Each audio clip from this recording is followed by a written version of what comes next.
Hello, Dana here.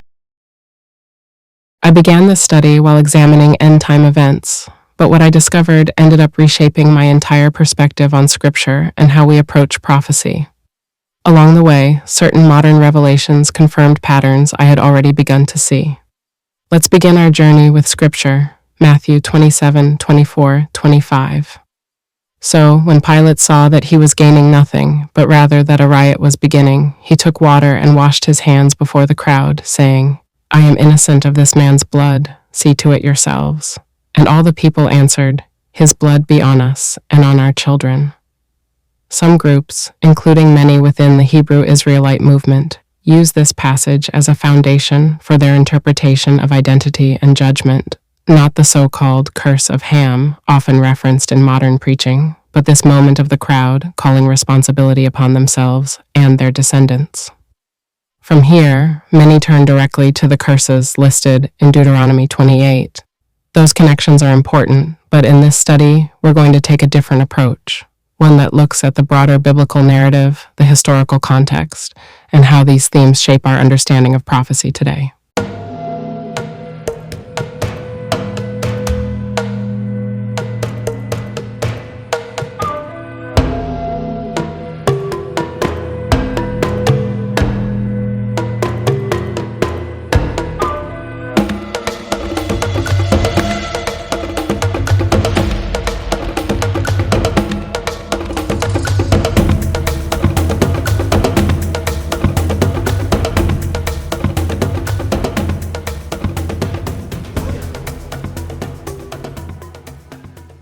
Before we begin, I want to share two scriptures. In Genesis 10:5, we define who the Gentiles are. The sons of Japheth, Gomer and Magog, and Madoi and Jovan, and Elisa and Thobal, and Mosach and Theras. And the sons of Gomer, Ashanaz and Rephath and Thorgama. And the sons of Jovan, Elisa and Tharsias, Cetians, Rhodians. From these were the islands of the Gentiles divided in their land, each according to his tongue, in their tribes and in their nations. In this passage, God makes it clear who the Gentiles are. Now let us read Joel 3:3.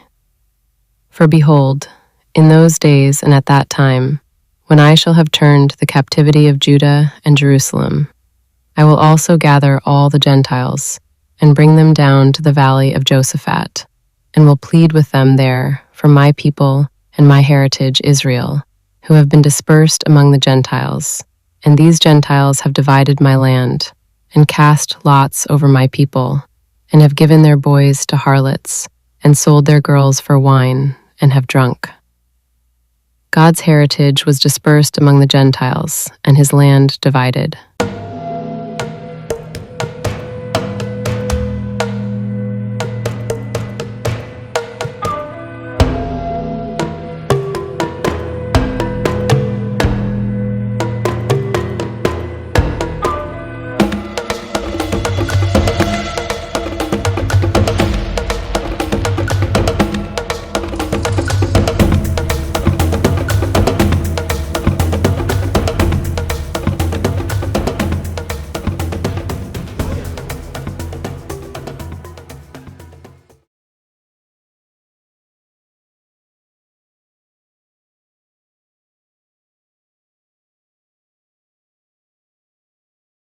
What do we know about God?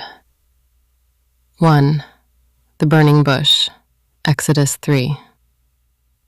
When Moses asks for God's name to give to the Israelites, God declares his eternal nature and personal connection to the patriarchs. I am who I am. God identifies himself by the Hebrew phrase, Ehyeh Asher Ehyeh, signifying his self-existence and unchanging nature. 2.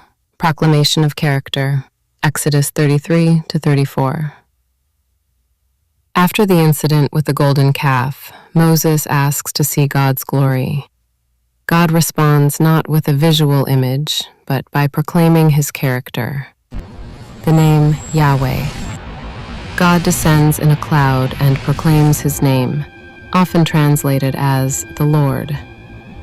the declaration of attributes. In Exodus 34, 6 through 7, God declares himself as the Lord, a God merciful and gracious, slow to anger, and abounding in steadfast love and faithfulness, forgiving iniquity, but who will by no means clear the guilty. I know there are other scriptures we can use describing God, but these are of God describing himself. I, the Lord, do not change. In Malachi 3:6, God describes his immutability, which is the reason his people are not consumed. Practicing steadfast love. In Jeremiah 9:24, the Lord declares that he delights in practicing steadfast love, justice, and righteousness in the earth.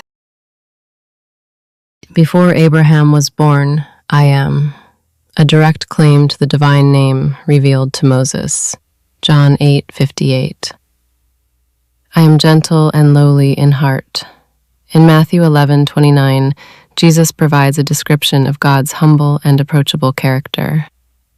And my last scripture can be found in 1 John 4:8. Anyone who does not love does not know God, because God is love. All over the scriptures, God declares his love, mercy, and grace, first toward those who obey, then his wrath toward those who refuse.